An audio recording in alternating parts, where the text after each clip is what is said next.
নমস্কার বন্ধুরা, tasty food কিচেনে তোমাদের স্বাগত। চলে এসেছে একটা ছোট্ট ভিডিও নিয়ে। তো ভিডিওটা হলো কিসের, আজকে আমি বানাবো এগ রোল নিয়ে। তো এগ রোলটা মাখার জন্য দেখো আমি প্রথমেই নিয়ে নিয়েছি সব ময়দার মধ্যে আমি দিয়ে দিয়েছি একটু সাদা তেল বেশি পরিমাণে, আর পরিমাণ মতো লবণ, পরিমাণ মতো একটু চিনিটা দিলে বেশ পরোটাটা সুন্দর মিষ্টি হবে এগ রোলে, তার জন্য কিন্তু চিনিটা দেওয়া মাস্ট।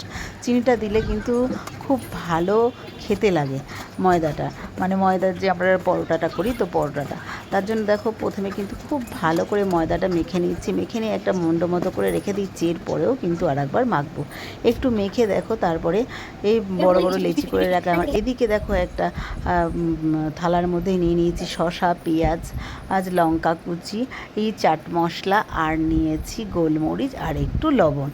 দেওয়ার সময় একটুখানি করে করে সব দিতে হবে এগরোলের মধ্যে, তো সেটা আমি কেটে সাজিয়ে নিয়েছি।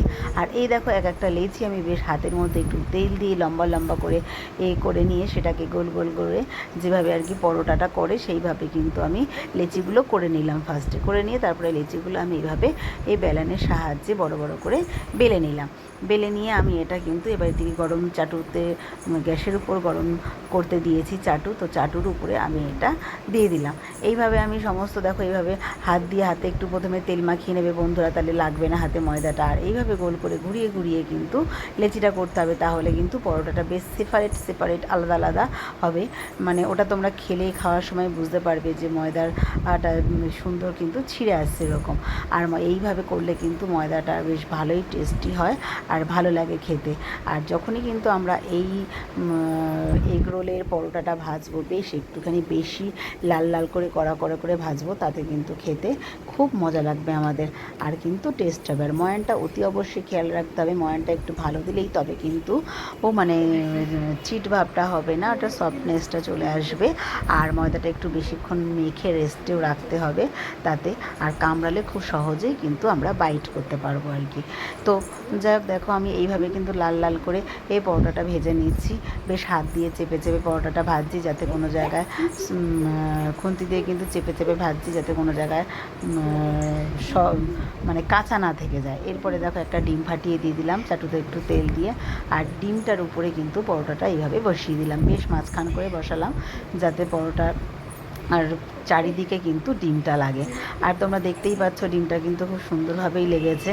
আর ডিমটাকেও কিন্তু একটু চেপে আর বেশি তেল দিয়ে কিন্তু একটু ভাজতে হয়, তাহলে ডিমটাও ফুলে ওঠে আর ভেতরে ডিমের কাঁচা থাকে না। এবার দেখো একটা কাগজের মধ্যে আমি কিন্তু ঠিক উল্টো পিঠ করে যেদিকে ডিম সেদিকে করে রেখে দিলাম, আর তার উপরে একে একে চাট মশলা, শসা, পেঁয়াজ, গোলমরিচের গুঁড়ো আর সস দিয়ে এবার যেভাবে এগ রোলটা মুড়ে আমি কিন্তু সেম ওইভাবেই কিন্তু এগ রোলটা মুড়ে ফেললাম। দেন আমার এগ রোল কিন্তু একদম রেডি। খুব সহজ উপায়ে ঘরোয়াভাবে এগ রোল বাড়িতে করেই খেয়ে নিলাম। বাজারে কিনতে গেলে তো প্রচুরই দাম লাগে বন্ধুরা, তো ইচ্ছা করলে কিন্তু বেশি খেতে পারি না, একটাই খেতে হয়। আর আমরা কিন্তু বাজার থেকে যে টাকায় দুটো কিনবো সে টাকায় কিন্তু আমাদের বাড়িতে চারটে হয়ে যাবে, আর একদম ঘরোয়াভাবেই কিন্তু আমরা খেতে পারবো আমাদের বাড়ির তেল মশলায়। তো ওদের তেল মশলাগুলো তো অনেক পুরনোই থাকে, ভাজা তেল রেখে দেয়, সেসব দিয়ে করে, তাতে আমাদের পেটের অসুখ হতে পারে।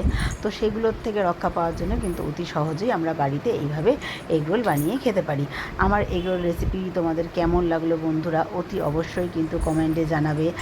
আর লাইক শেয়ার তো করবেই, ফেসবুক থেকে দেখলে একটু ফলো করে দেবে, আর ইউটিউব থেকে দেখলে একটা সাবস্ক্রাইব করে রেখে দেবে নতুন ভিডিও পাওয়ার জন্য। কিন্তু দেখো আমি কিন্তু পরপর সমস্ত এগরোলগুলো এইভাবে ভেজে নিলাম, আর এইখানে দেখো এগরোলগুলো পরপর সাজিয়ে রাখা হয়েছে। আর আমাকে কিন্তু হেল্প করছে আজকে দাদাভাই কিন্তু প্রত্যেকটা এগরোল, ফার্স্ট এগরোলটা আমি করে দিয়েছি, তারপরে কিন্তু দাদাভাই প্রত্যেকটা এগরোল কিন্তু নিজে করে আমাকে কিন্তু হেল্প করলো।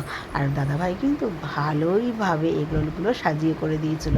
আর প্রত্যেকটা এগরোলের মধ্যে কিন্তু নুন, তারপরে তোমার লঙ্কা, তারপরে তোমার যে সসটা দিচ্ছি সেগুলোর পরিমাণ কিন্তু একদম ঠিকঠাক ছিল।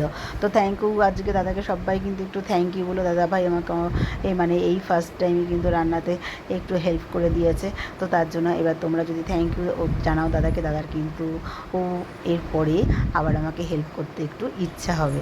ঠিক আছে, তো বন্ধুরা আমার ভিডিওটা তোমাদের কেমন লাগলো অতি অবশ্যই কিন্তু জানিও, আর কমেন্টে আমাকে জানিও। আর অনেক অনেক ভালোবাসা বন্ধুদের তোমাদের। এই দেখো এগুলোটা দেখছো, দেখতে একদম খুব সুন্দর ইয়ামি ইয়ামি হয়েছে।